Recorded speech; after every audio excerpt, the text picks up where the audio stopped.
बिस्मिल्लाहिर्रहमानिर्रहीम। अस्सलाम वालेकुम वरहमतुल्लाहि वबरकातुहू। आज का मेरा टॉपिक है टेबलेट फेमोबैक्स।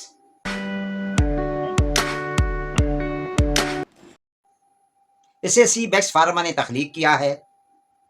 इसमें जो इंग्रेडिएंट है वो है फेमोटाडीन 20 mg।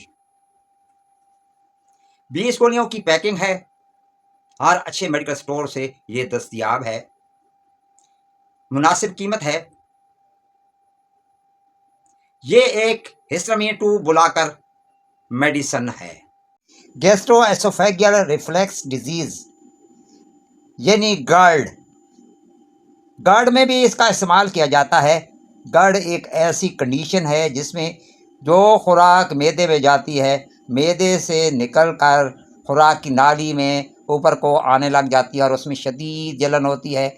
तो ऐसी कंडीशन में फेमोबैक्स टेबलेट को इस्तेमाल किया जाता है। ज़ुलिंगर एलिसन सिंड्रोम ये एक ऐसी कंडीशन है जिसमें मैदे में तेज़ाबियत की मिक़दार ज़्यादा हो जाती है, जिससे मैदे में शदीद जलन होती है। तो ऐसी कंडीशन में भी फेमोबैक्स टेबलेट को इस्तेमाल में लाया जाता है। अगर आपके मैदे में अल्सर है या आपकी अंतड़ियों में अल्सर है तो उसके लिए आप इसे इस्तेमाल करा सकते हैं। ब्लोटिंग, अगर आपके पेट में गैस पैदा होती है तो उसके लिए आप इसे इस्तेमाल कर सकते हैं। अगर आपके मैदे में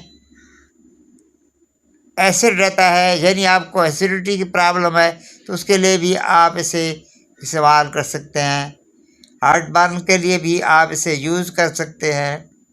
जहाँ तक इसकी डोज का ताल्लुक है, इसकी अमूमी डोज है 20 mg की। एक टेबलेट सुबह और शाम लेनी है।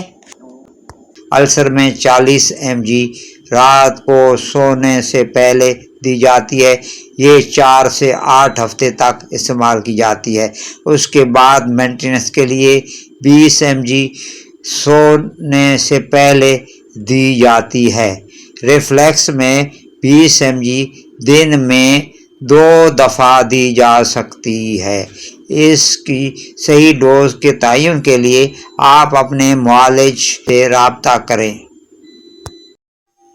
बात करते हैं इसके साइड इफ़ेक्ट की, तो गलूदगी तारी हो सकती है, नींद आ सकती है, सर दर्द हो सकता है, डायरिया हो सकता है, कॉन्स्टिपेशन यानी कि आपको कब्ज हो सकती है।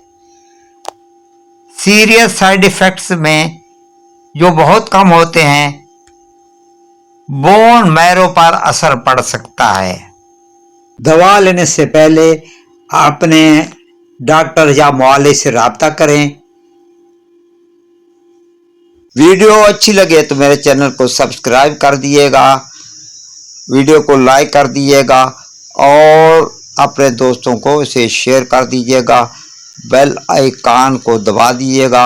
आपकी समातों का बहुत बहुत शुक्रिया। पाकिस्तान जिंदाबाद। Thanks for watching my video.